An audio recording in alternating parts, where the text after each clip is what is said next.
Welcome to our third female fabricator session with Marco Hello. and Marisol, of course. Hi, everyone.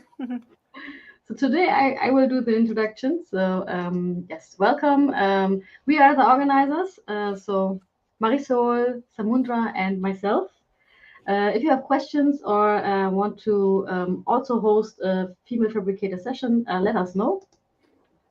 Some of our guidelines for our session today: be respectful and friendly, foster constructive conversations, support inclusivity and diversity, no discrimination or harassment, encourage learning and knowledge sharing, protect privacy, and of course, if something, report issues promptly to us directly. Of course, we have some links here for you. We will share them in the session, under the session, in the description later, for our Fabric community and, of course, for the LinkedIn user group. And we have now, from the beginning of 2025, Fabric Analyst in Day for Women by Women. It's a new format, and it will be with all the IAT, so in a day formats. And yeah, hopefully you want to join us there as well. And thanks to our sponsors, Bird and Drive. And for our next session in 2 weeks, is it 2 weeks? I guess 5th of December, we have Diana with the UX factor for Power BI reports. So stay tuned for this.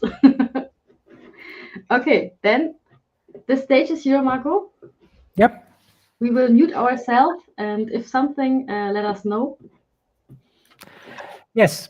So thank you very much. Can you share my screen? Okay. So my name is Marco Russo. I'm happy to present this session this evening or this morning, depending on your time zone, or this night. So I'm going to talk about tools that you can use to optimize DAX and Power BI. So the session is an introductory session. So don't expect to learn in 1 hour how to optimize everything. That's not possible. But I want to give you an idea about which tools you have to use and when, depending on what you want to do. Actually, we don't see only how to optimize DAX. We also get an idea about how to optimize the model, for example. What are the elements we have to look at? Before starting the session, that I will try to keep as much as demos as possible. So I have a few slides, but I will quickly move into the demos to show the tools.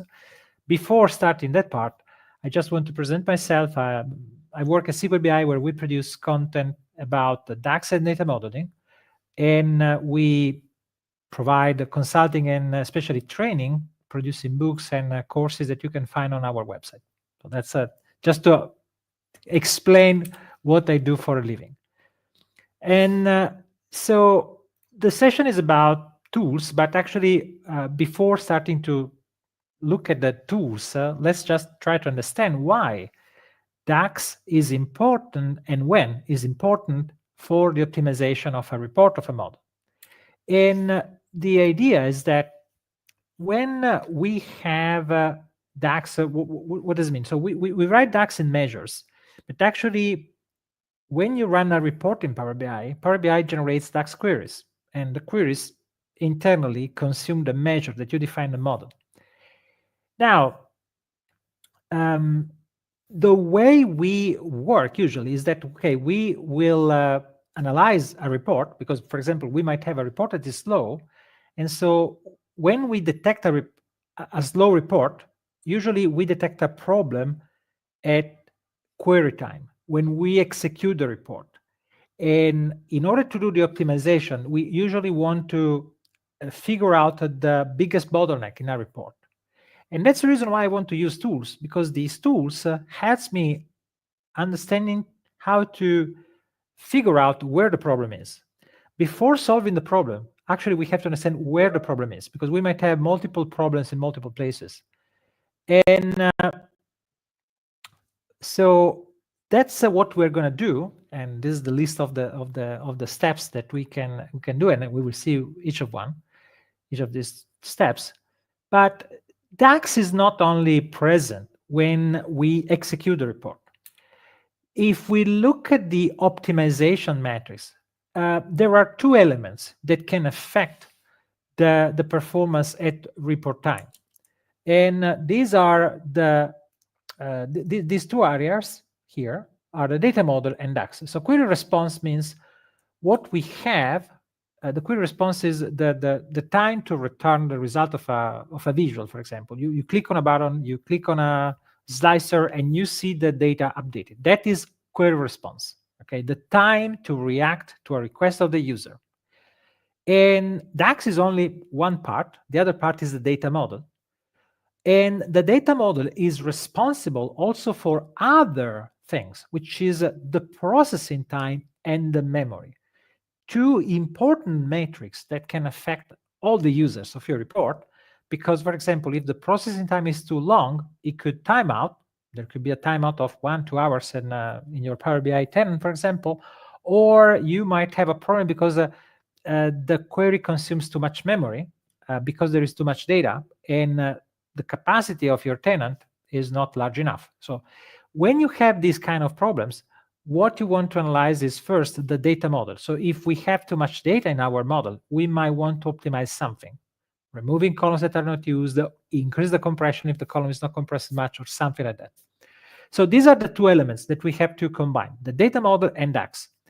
We will spend most of the time for the query response. We don't look at the processing time. We don't look at the memory consumption, even though the tools that we can consider for analyzing the model are the same.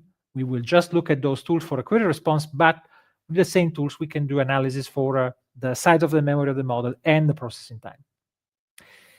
So what happens when you execute a report?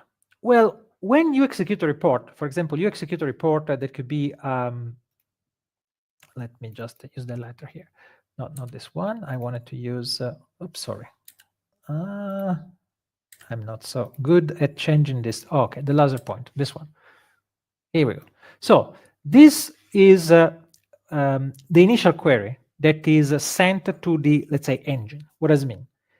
You open a report and you have many visuals. You open an Excel file and you have a pivot table. Well, that pivot table in Excel generates a query. Each visual in a report generates one query. So a single report in Power BI usually generates more than one query. The language is different. Power BI generates queries in DAX, whereas Excel generates queries in MDX. Regardless, these two different query languages are received by what we call the tabular engine. Tabular engine is the common part between Power BI, Fabric, and analysis services, and Power Pivot for Excel, is what manages the semantic model, is a core engine that is the same across these products. And the tabular engine understands DAX, understands the semantic model, understands MDX, and is able to connect to a variety of data sources in direct query mode or in import mode or in direct lake mode. Now, when the tabular engine receives the query, what it has to do, it has to interpret the query.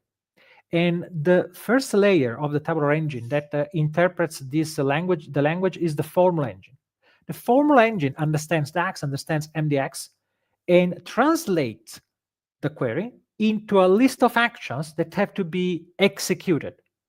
List of actions that include accessing to the data, because the data could be imported in memory. So when you import the data, or when you use the direct lake storage in Fabric, in both cases, the request that the formula engine makes to the storage engine are made using a specific language that is called XMSQL. It's an internal language. You don't see it unless you use one of the tools that I will show you.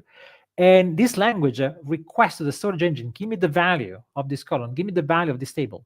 Because the formula engine doesn't know where the data is. The formula engine is an abstract layer that says, okay, now I need the values from this column, and request that values to the storage engine.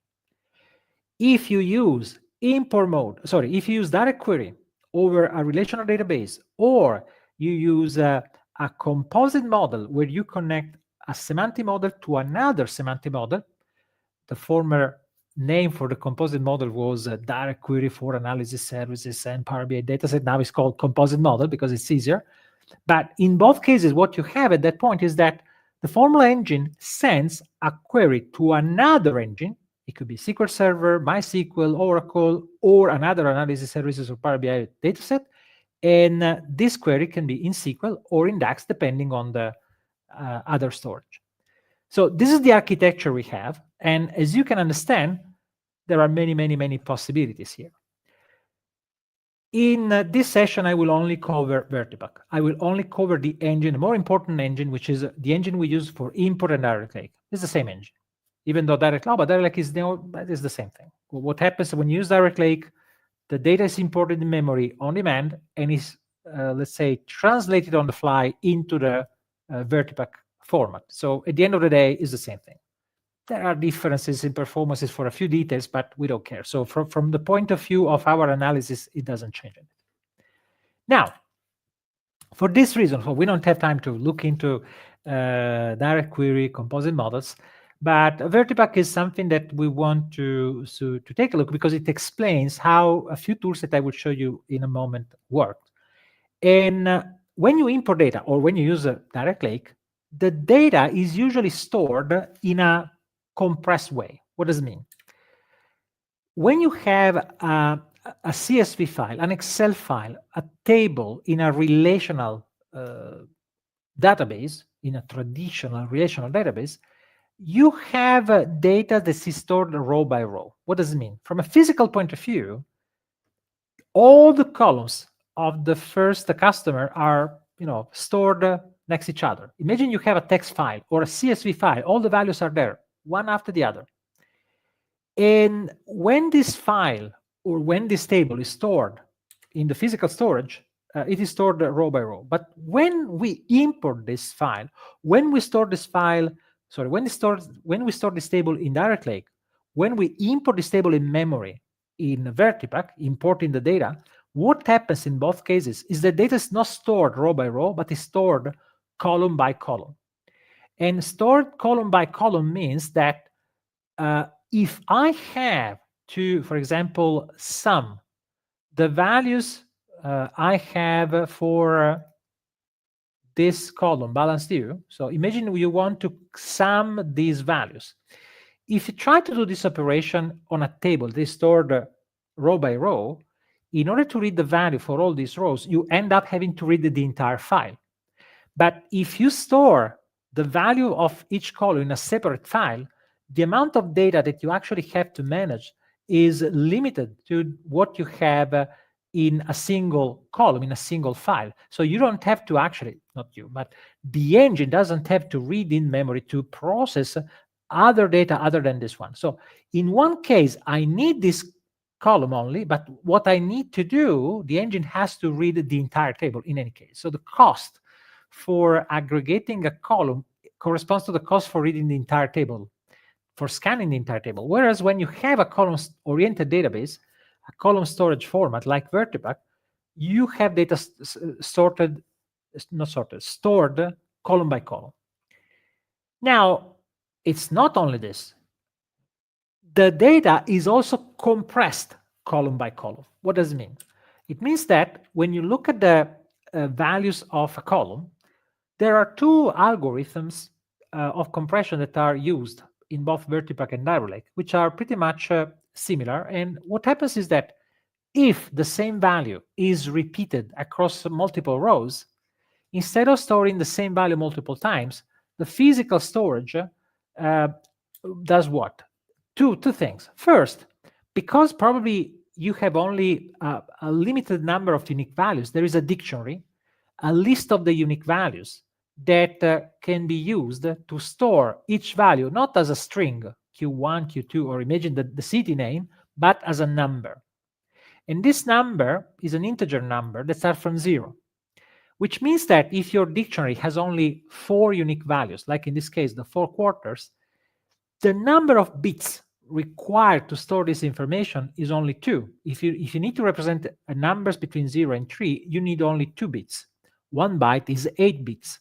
And this means that in a single byte, we can store 4 rows instead of 1 or less than 1, depending, because imagine that one character is 1 byte. Well, we have Q1, 2 bytes, Q2, other 2 bytes, and so on.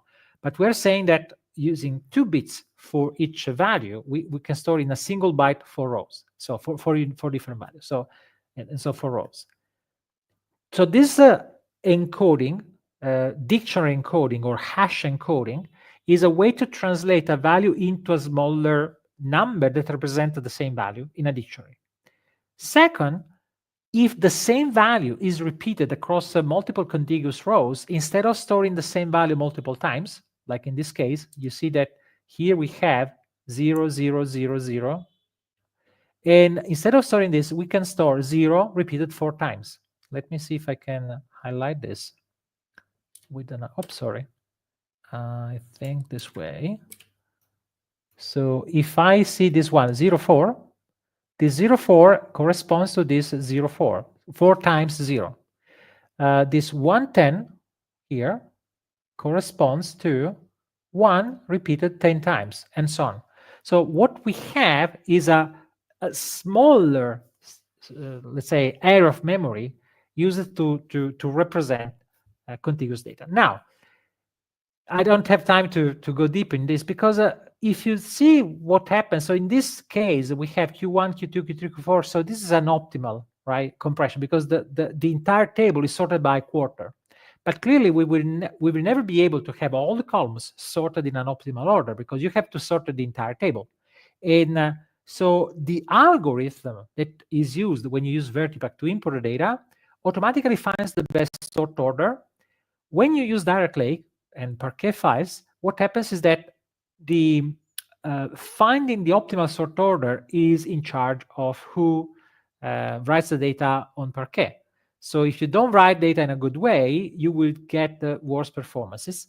If you have, for example, the famous V order is a sort order that is similar to what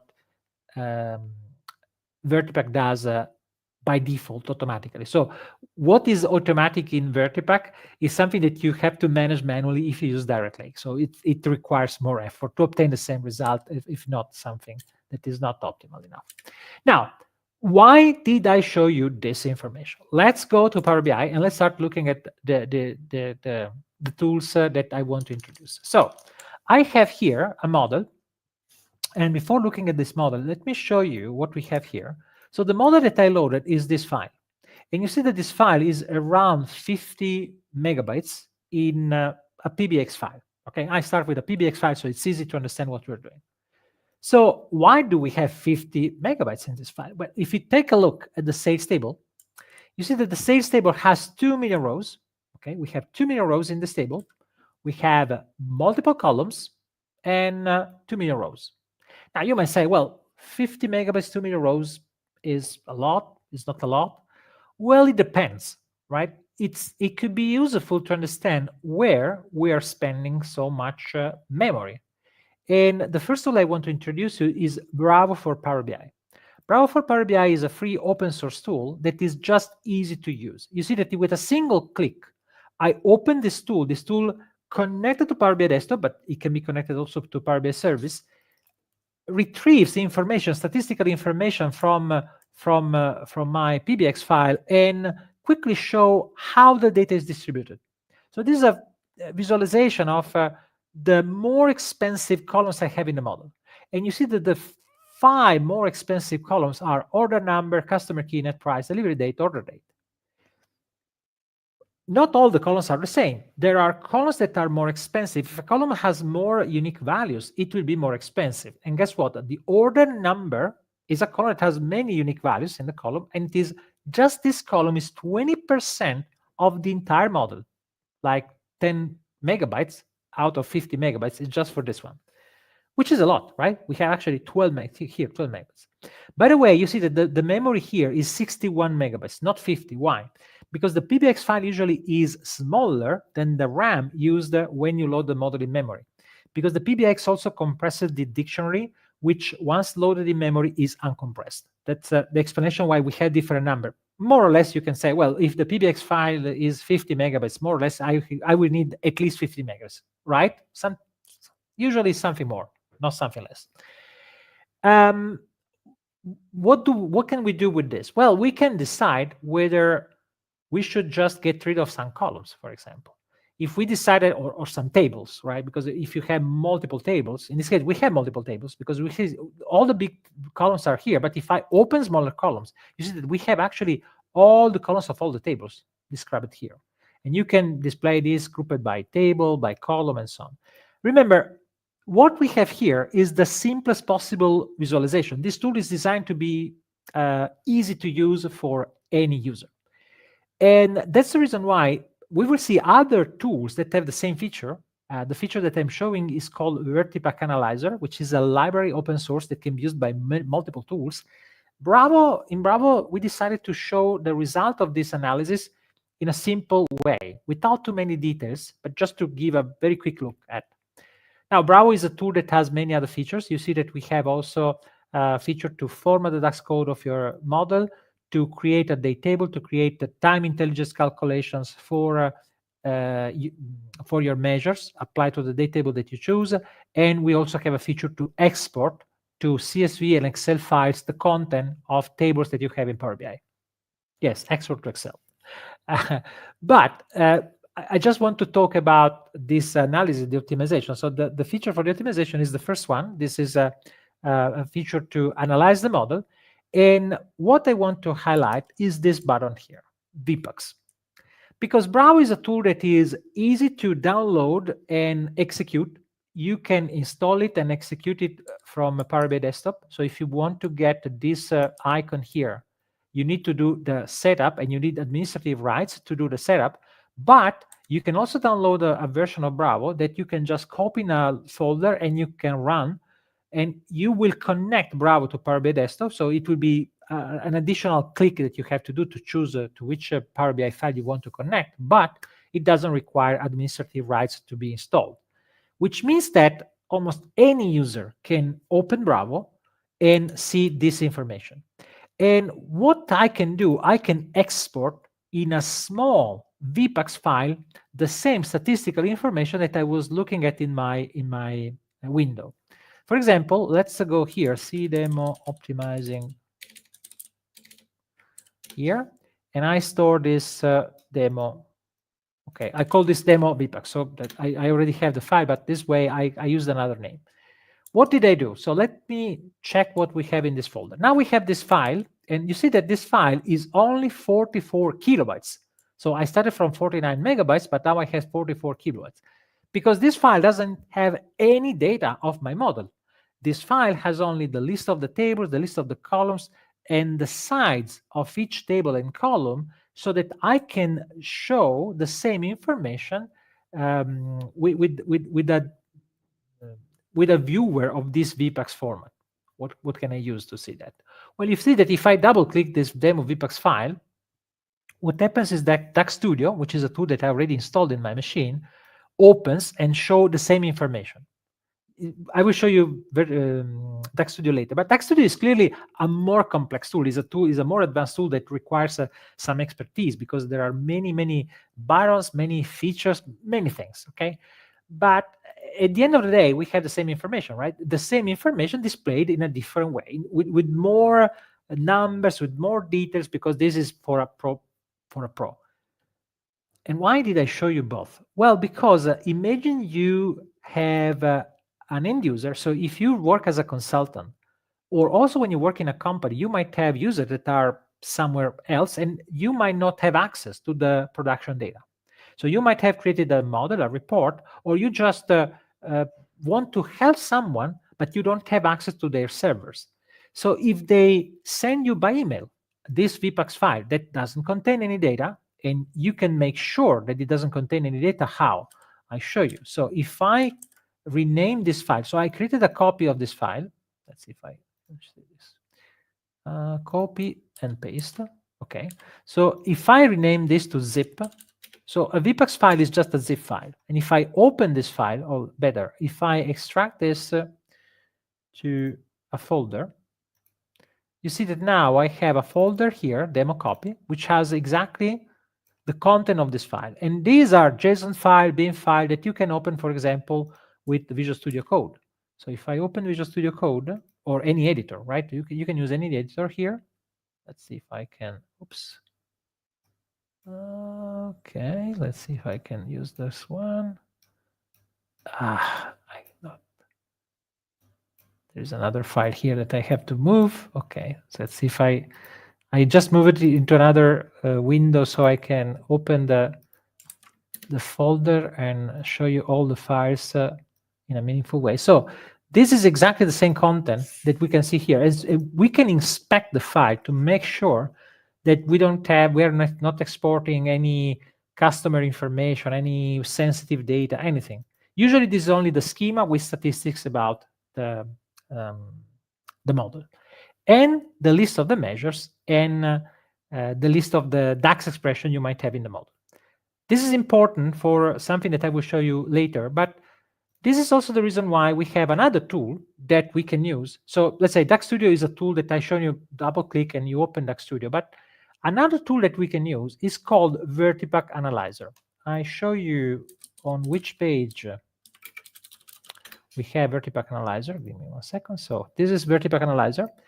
This is the page where you can download the Vertipack Analyzer file, which is an Excel file that can import the VPAX file and show in Excel worksheet. I will show you in a moment. Whereas the previous tool that I've shown you is Bravo for Power BI that you can download from this website, bravo.bi. So let's take a look at our Vertipack Analyzer. So you see that we have this file, Vertipack Analyzer. This is exactly the file that I downloaded from the website that I've shown you. And if I open this file, I just have to understand why it's not opening. Okay, I have to close this one. What is happening? Because it's blocking this window. It's not click. Okay, let me close this and open this again. Sometimes Windows doesn't work like I want. So let's try again. So see demo optimizing DAX. Oops. This one. Okay. And here, if I open this Vertipack Analyzer file, I open an Excel file, and this Excel file has a ribbon that is calling a macro. So if I click on this button, Open VPAX file, I can open the file that I saved before, this demo VPAX file, and in a few seconds, the macro in Excel is importing this file. It's actually a Power Query transformation. It's not so fast like it was in DAX Studio, but the advantage is that this will generate an Excel file that I can also use as a documentation, partial documentation of my model. I'll show you in a moment why. There are more information in this file compared to DAX Studio, for example, because, okay, the format is clearly different. This is the total of the sides and the tables. This is the value, these are the values table by table and column by column. Then we have information like information about the partitions, which is very good if you have a very large data model, information about the relationships, information about the compression. For example, this window is not available, this set of data is not visible in DAX Studio. This is a more advanced information we have, but the more interesting one is this part. You see that here we have all the DAX expressions included in the model. And this DAX expression can belong to tables, measures, security roles, calculation groups. And in this case, we only have measures and tables. But if we had DAX for other parts of the model, they will be listed here. And we can also click on this format button and ask the DAX formatter to format the code that we have here. So we can also see the code with the syntax highlighting, color, and so on. And as you see, you have also display folder, the format string, the description, and other attributes. So this could be a way to take a look. Imagine you have a remote customer that has a model that has some problem in some DAX formula, and they don't know how to export this. Well, this is a way to see the data that you have in the VPAX file. Okay, so these are information that can be used. Now, so after this quick overview of these two tools, let's see where we are. So remember, we said, let's see, where is the slide? Here we go. So we introduced Bravo for Power BI for the feature analyze model, which can retrieve the information from the Vertipack engine. We can export a VPAX file, send the VPAX file, and open with another tool. We can open the VPAX file with DAX Studio, with VertiPack Analyzer, also with Tabulator is another tool that manages that file. And Bravo has also other features. We don't have time to check them, but if you take a look at the website, you will find videos and many other informations. VertiPack Analyzer is a tool based on the open source library that exports this data, and the tool by itself is just an Excel file that is a viewer of this format of the VPAX file. The VPAX format is managed by different tools that I listed before. And the information we extracted so far has two purposes. One, we want to understand the size of the model. We want to evaluate whether we have a performance bottleneck somewhere in terms of memory, in terms of consumption of the model, consumption of the memory from because of something that we have in the model. But the information we have in the VertiPack Analyzer is absolutely crucial when we want to optimize DAX, because we cannot know what is the right thing to do if you don't know which table is bigger than other tables, which column has more unique values than other columns. Because in order to make a choice between two different DAX expressions, we have to evaluate which one will materialize less memory, will iterate a lower number of rows for which there is a context transition. In other words, we need to have an idea about the cardinality of the columns and the tables, because otherwise we cannot estimate which alternative way to write the DAX code could be better. So that's the reason why we need this information before doing anything else. Now, once we have this information and we are able with this information to get an idea about the numbers that we will see later, we have to start, let's say, isolating a performance issue. How do you do that? Well, we have two tools that can help us doing this. And these two tools are Performance Analyzer, which is embedded in Power BI, and the second one is DAX Studio. So let's go straight to the product. In this case, we go back to Power BI, and you see that I open this file with an empty page. Why? Because as soon as I go to another page, what happens is that I will see something that is, let's say, slow, not very fast. Now, I could click here and I could see something, the spinning wheel and so on. I just go straight to the demo. I want to save time. So imagine that you experience that. So if you save the file with an empty page, then you set the empty page before saving the file, so that when you open the file, you see this empty page at the beginning. What you should do at this point, you click on Optimize, and you click on this Performance Analyzer pane that can, let's say, monitor what happens in the report. If I start the recording before I click on the first page, I will be able to see what happens since the beginning. And this could be important because sometimes something is slow only when you open the file and not after that. So by doing this analysis, I make sure that whatever happens now, it will be recorded. And everything will happen when I click now will be recorded here, listing all the events, one row for each visual, and the execution time of each element. You see that we have, in this case, we have 8 cards, 1, 2, 3, 4. This other 2, I don't know. It seems the same card here. I don't know why it executed the same card twice. But the idea is that you see that the events is a changed page. I click it on changed page, and this happened. Let's move forward. If I click on demo with dates, what happens? Another change page, metrics, and you see the spinning wheel here. So this is spinning. This is, spinning. We're waiting. Now, clearly, this is a model that has measures that are slow. But what I see is that now we see a single visual that is very slow, very, very slow. Before that, so before this, so this visual is very slow. This visual has 3 measures, and we have to understand which of these 3 measures is the bottleneck. We will see this later. If I go back to the previous page, now you see, because this page, I displayed this page before, and now it's in cache, so I don't have to execute this page again.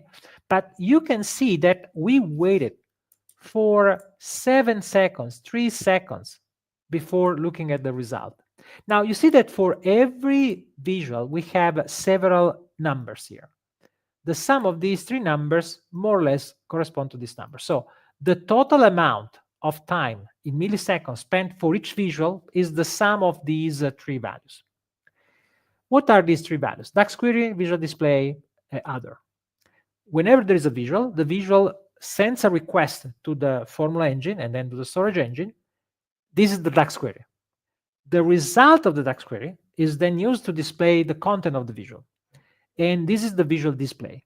It's also called the rendering of the visual. So in other words, the numbers returned by the query are transformed into a line chart, a bar chart, whatever the visual does. In this case, it was just a card, just a number. So usually the visual display for a simple visual is fast, but sometimes it could be slow. Imagine you have thousands of data points in a map. You could have the opposite. You could have a very fast query and a very slow visual display. So if you see that the visual display is slow, it could be because you have too many data points to display, or the visual is slow for some other reason. For example, it is connected to a web service to download a picture, for example. I don't know. If we recognize, like in this case, that the biggest part of the cost is the DAX query, then we can do something on the DAX code. So first of all, we have to understand whether the problem is in the DAX code. Now, just to mention, what is other? Well, other is time wait for something else. If a visual has to wait for another visual, you will see that other is very big. When you have tens of visuals in a single page, usually other is a bigger value. How do you reduce other? Reduce the number of visuals. That's the only thing that you can do, because if you have 50 visuals in a page, Power BI cannot execute 50 visuals at the same time. Now, we can see that if you look at the 4 cards here, these 4 cards have different timing. And actually, the first one was fast. So this one is total cost. So total cost seems to be a quick measure. But this other measure, margin currency, this other card, sales amount, this other card, sales currency, well, sales amount, let me double check. Sales amount is here. No, here. Okay. Sales amount is actually relatively slow, 3 seconds. Let me open this. It is 3 seconds of DAX code. So from my point of view, it's slow. I mean, it is not as low as the other sales currency, but also sales amount is low. So there is something in sales amount we have to do. And also sales currency does something more. Then we will see the measure definition. Of course, what can we do? Well, in this case, because a card is a single measure, it should be easy. I can go here and I can look at sales amount and I can start wondering, what should I do here to optimize this measure? Okay, this is what I can do. But let's say that we have, so in this case, it would be simple. But what do you do in this case? In this case, you have 3 measures and you have a matrix that has been executed in 21 seconds. It's a lot of time. So in this case, what makes sense is to retrieve the query that generated this visual and execute this query in an environment where we can isolate the slowest measure. How do we do that? You see that there are 2 links here, copy query and run in DAX query view. Copy query, basically copy in the clipboard the content of the query. At this point, I could go, for example, in DAX Studio, and I can paste the code here, and I can see the query. DAX Studio is a tool that can execute a DAX query. DAX Studio is the tool that I used before to display the content of my Power BI file. But actually, so if I open DAX Studio, so let me close, because this instance of DAX Studio has been opened when I opened the VPAX file. But if I open DAX Studio, clicking here, clicking the button DAX Studio in Power BI Desktop, the DAX Studio window is connected to the Power BI Desktop file. You see that there is a connection name here, and here you see the list of the tables that we have in the model. At this point, if I paste the code here, this is the code of the DAX query that has been executed to populate the matrix. And if I look at this DAX query, you see that this query contains sales currency, year-over-year percentage sales currency, which are the values that we see here, sales currency, year-over-year sales currency. So we have 2 measures here in this visual. And the best practice is to try to isolate, to simplify this query, finding the slowest measure. Now, because I don't want to spend the 20 seconds every time, I show you that what I will do is the following. If I evaluate this query, what I will get is just the result of the data sent to the engine. But I can quickly recognize that when I do my test, I will try to say, okay, what is the result of this query? Is slow. What is the result of the query? This slow. This query is still slow. So I try to find the first step in these different variables that is slow as the entire query. So probably if I start from 20 seconds, I think that when I execute only this DS0 core, I'm still at 20 seconds, which means that I don't need everything else. I don't need everything else here, and I just need to evaluate this one. Once I do that, I still have two measures, and I have to isolate one of these two measures that is slow. So you can do a trial and error, so you can spend time. But basically, if I comment out just other measures, and I try to figure out which is the slowest measure that I can find, then I want to focus on that measure only. Moreover, I can also realize that if I look at this measure, year-over-year sales currency, when you go here, you can include in the query the definition of the measure. And you see that this measure depends on other measure. So wait a minute. Let me try to do this again.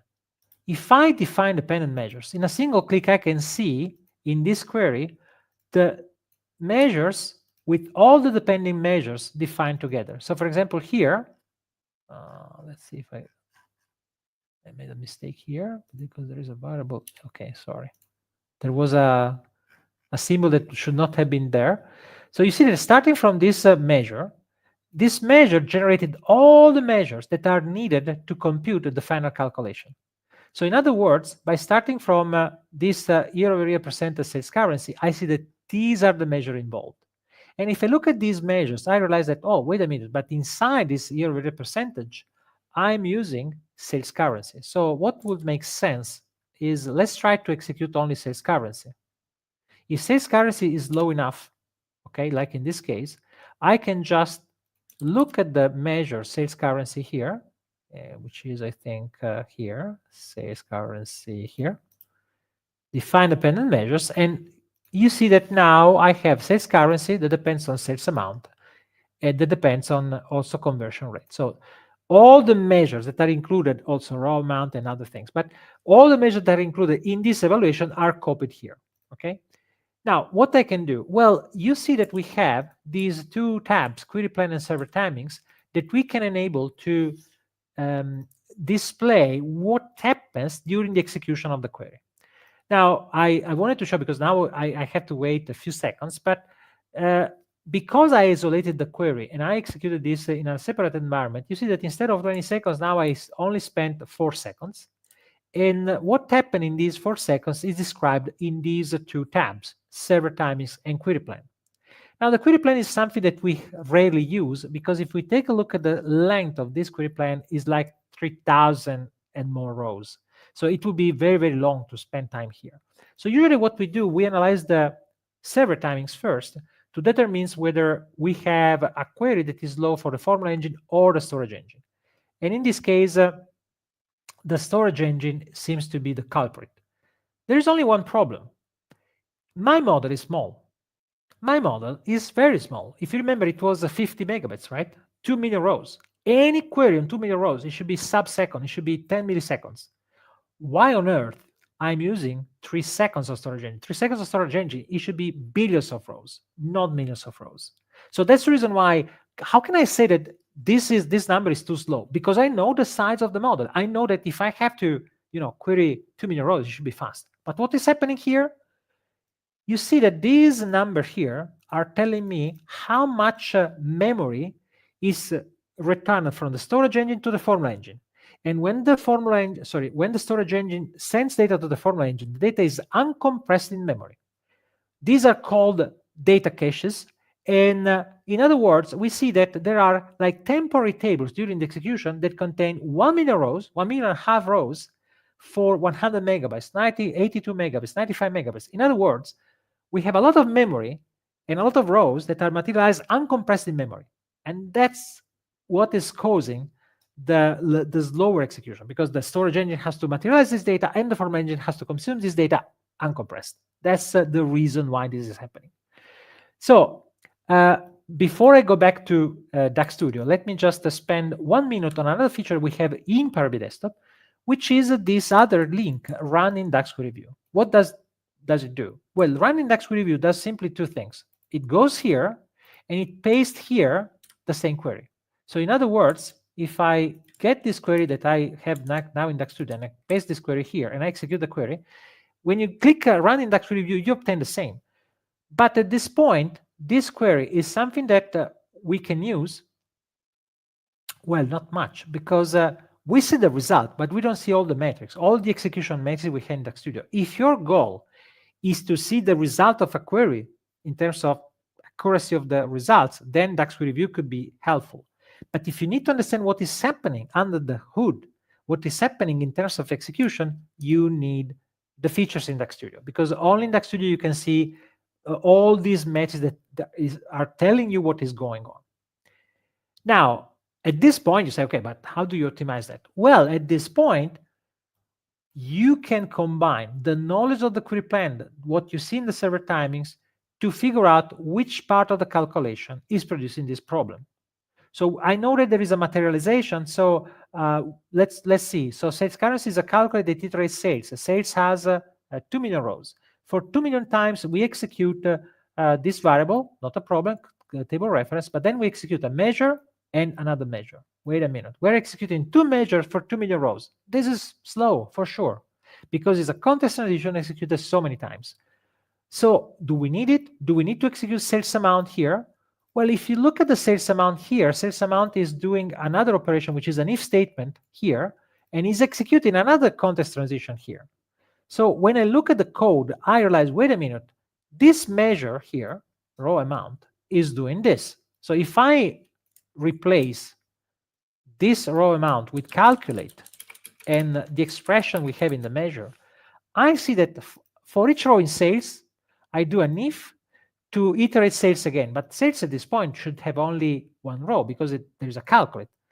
This code doesn't make any sense. It would be better to use this condition here just in a single calculate iterating this sum x. So if I write the code this way, probably with a key filter to keep the same semantics I had before, I actually obtain probably a performance improvement at this level. So this is the first optimization that I think I did. So remember, we started from this level. Let me just, I have a shortcut that copies in DAX Studio all the messages that I shown you now. I execute the same code again. Remember, I clicked at this button, clear cache, before run. So when I run a query, there is a clear cache, and I see that I already lowered the execution time by half. If I think Control F, Control F9. So this is the second execution. You see, I reduced the total execution time to 2 seconds, the formula engine to 800 milliseconds, the storage engine to 1 second. So if I take a look at, what I have now, I still have this calculation here, which is good. I mean, there is nothing I could do here, but here I'm iterating sales and I compute the sales amount for each row in sales. Again, does it make sense? Let's take a look at what we're doing. For each row in sales, we compute the sales amount, which is a copy of the same row, by the conversion rate. But wait a minute, the conversion rate depends on what? Depends on the current day and the currency. So in other words, instead of iterating sales, I could just iterate summarize of sales by sales currency code and date. So let's see if I have date. And then at this point, this should work because I have the currency code, I have the conversion rate, and I'm still in the same range. Let's try.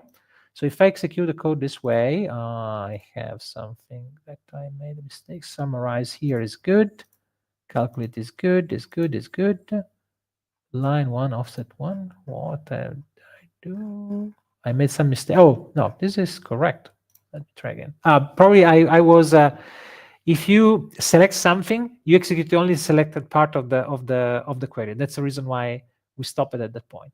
And you see that this actually reduced the cost a lot. Now, clearly in 5 minutes, I optimized the query, but in order to understand the relationship between the metrics that you have in DAX Studio and the actions that are executed by DAX, and how can I change the DAX code to improve the performances, well, you have to understand how DAX works and how the engine works. That's the reason why we created a training and a book we wrote. Actually, I have a copy here, this book here. This book is 800 pages of content that describe in detail how these things work, and not just for vertical, but also for direct query and for composite models. It's a lot of study. It's a lot of. We spent 2 years writing this book, and you can imagine. Right? So, if you want to understand that, it is possible. Today, we have the documentation, we have the book, we have something that explains what to do. And what else? So, of course, this is just a quick overview of the tool. So let me go back to the slides 1 second. So I introduced the last tool at this point, but we have seen performance analyzer to detect the bottleneck in your code and to isolate the DAX query and the DAX measure. Then with DAX Studio, you can execute the query plan, understand what is happening, and try to modify the code, trying to improve the different parts, understanding what could cause storage engine cost, formula engine cost, is the knowledge that I said is included in a large book, is a very wide topic. But if we use this technique, we start from a slow report and we optimize something that is slow. In other words, this approach is a reaction, right? It's like you go to the hospital because you are not feeling well. Is it possible to do something like preventing the problem to happen? Because with these techniques, we always try to solve something after we recognize that it is low. So the idea is another tool that I want to show you. This is the only commercial. All the tools I've shown you so far are free and mostly are open source. So you have access to everything for free. This tool is a big investment that actually and requires the payment of a license, but it's not too expensive in my opinion. But is a tool that performs a static analysis of the model. What does it mean? The idea is that you open this application, which is in reality is a web page that you can open. You can register to DAXoptimizer.com, and what happens is that you have the ability to upload the VPAX file. If you remember, the VPAX file has only statistics, no complex information. So, for example, the statistics that I shown you before are the same information that we have for this model. And when you open the model, you see, oh, there are a number of issues here, right? Actually, what happens is that you upload the file, you request the analysis of the file, and after this analysis that doesn't have access to your data, just looking at the code, looking at statistics, this tool performs a static analysis of all the measures. And it evaluates which issues exist in those measures, and it prioritizes them based on the impact that those problems could have in the execution. So, for example, in this case, you see that the biggest issues have been detected in sales currency, total cost currency, margin currency. Now, we didn't use margin currency in our report, but if we know that is another measure that would be affected by some performance issue. So let's take a look at sales currency. Sales currency is a measure that we found has an issue. So when we open sales currency, we can see the detection of problems that have been identified. And if you drill down into the single measure, you can see the other measures and which problems the other measure could have. Now, in this particular case, this measure actually had originally 3 problems, but as you see, we can see that, for example, this problem here has been detected in this measure. What is this problem? So, in other words, I have a model. The model has hundreds of measures, but the measures that are more important from a performance standpoint are ordered at the beginning, and the potential bottleneck is detected, and a suggestion of the type of problem and the type of solution is explained here. So, for example, in this case, you have some code that is similar to this one, or this one, or this one, and if the code is similar to the example provided, there is an example of the possible optimization. DAX Optimizer doesn't write the code for you, but it shows you where the bottleneck is, and when possible, it shows you possible alternatives of the code. And at that point, if I know, okay, I modify my code, I get rid of this code, and I can replace this code with a more efficient code, I can say, okay, fixed. Now, because this is fixed, the next time I look at the list of the measures, and I go back here, you see that sales amount now has been fixed. So if I hide the fixed problems, I only see the remaining problems. In this case, there is a context transition iterator, which is another problem that I solved by changing the SUMX sales, SUMX summarize, and so on. So by only spending time on the more important bottlenecks, we make sure that you spend your time where it matters. You don't spend hours optimizing something that is not relevant, because of course there are other problems here at the bottom, but probably are not important compared to the other ones. So this is what the DAX Optimizer do. And just a very, very quick example of what you can do, what the tool can do in a real model that I had the authorization to show.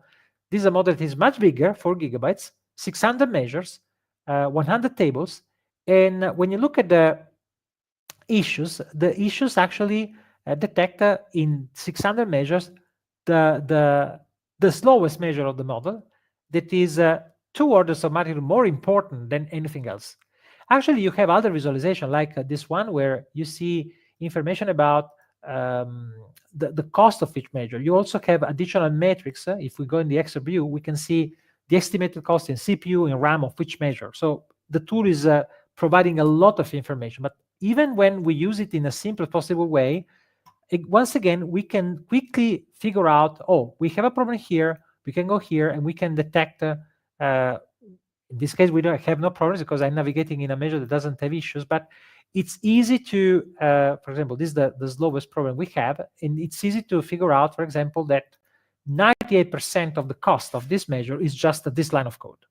And when I look at this line of code, oh, yes, because here we are iterating 20,000 rows here, 20,000 rows from this summarize is 400 million. And this is a classic problem where I would have spent, I don't know, 3-4 hours just to figure out that this is the line where the bottleneck is. Because sometimes you see, okay, this measure is slow, but before realizing which line of the measure is slow, it could take a while. So in other words, DAX Optimizer automate what it can be automated in the analysis, performing a static analysis. Does it find 100% of the issues? No way.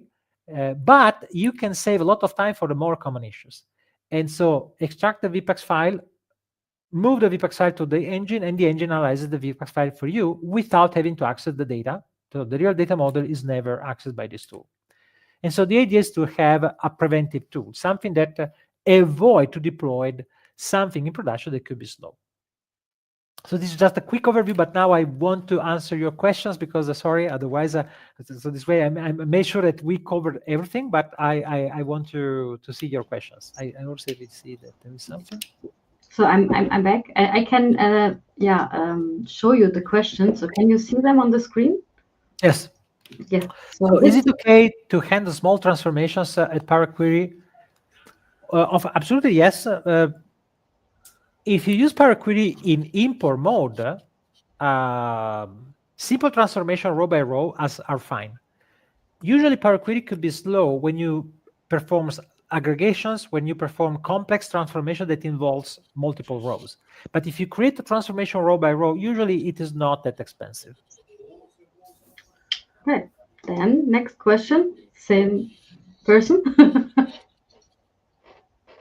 How many columns measured in a matrix table visually is recommended? It depends. Columns in Power BI, no problems. Measures, well, each measure could expand. So wait a minute. So columns, no problems, as long as they are columns from the same tables. When you combine columns from different tables, then you are, let's say, extending the possible Cartesian product of the combination that had to be evaluated for the measures involved in the report. So it's hard, for example, 10 columns from the same product table is not a problem, but 6 columns from 6 different tables is more expensive. So for this reason, it's hard to provide a number, 5 is good and 10 is bad. No, it depends. Okay, so columns from the same table, you can count only one. columns from different tables is more expensive. And then you always have to consider the cardinality of each combination. So when you combine different tables, you have like a Cartesian product that then can be reduced if you have a measure coming from a table that has regular relationships with all the other tables. When you involve more complex relationships, then is a different problem, because at that point you have a potential Cartesian product expanded and then reduced by removing the combination that produces blank. So it depends. As always. That's all questions. Okay, nice. I have one more question. Yep. What will be your recommendation, Marco, where to start learning all about these external tools if somebody's not familiar with them? Yes. We have, so there are many articles and so on, but let me show you one thing. Give me 1 second. I'm opening a page. So we have a free video course. So I'm just doing some advertising, but this is free. So this DAX tools video course is not updated to the latest version of the tools, but as an introduction to understand what to do, it is good enough. Tabulator, I think, is the only tool that is not included, but we have DAX Studio, we have Vertipack Analyzer, we have, I don't remember now what are the performance analyzer. So there are several tools that are available and shown here. Otherwise, go to YouTube and look at the names. But I think that Tabular Editor, which we didn't show, but DAX Studio, Tabular Editor, Bravo, and DAX Studio, these 4 tools are the more important ones, I think. Let me double check if I forget something. If you look at my Power BI desktop file, where is in the external tools? Yeah. Then ALN Toolkit is a more advanced tool for comparing two versions of the same model. Analyzing Excel is just a way to start analyzing Excel for locally, but it's more a debug tool. I would say the Bravo, DAX Studio, Tabulator are the 3 more important tools, and Vertipack Analyzer if you want to have an Excel version of the data. Thank you. And we have one more question. Yeah. Valid nulls, okay, having 40% of valid nulls in the data will affect model size. Should it remain blank or be replaced? No, blank is okay. If you have a column that is blank, keep blank. It's just like any other value. And if you have many blanks, they will be compressed. So it doesn't make much sense to replace it, from my point of view. Then we could say it depends, but in general, Power BI doesn't need to replace null with something else. Even I know that other tools are different from this standpoint. Let's say that if you want to display blank with something else, then you have to. But if you are okay to show blank for the value for that column, that's fine. That's good. Thank you for answering the questions. And of course, your other book, DAX Patterns, is also very yes. good. I have that one too. Thank you very much. Thank you very much. No advertising here, but this book is very good. So thank you for being here. And the session was very good. And maybe we see us in another session again. And yes, Marisol, do you have something else? It was a really great session. Thanks so much. I think it was a lot of learning in a short period of time. But yeah. Yeah, I know. But it's good for doing a deep dive afterwards. So I think it's great to have a really broad overview. Yep. So okay. Thank you for having me in your group. And if you have any question, you can also send me an email or just visit our website.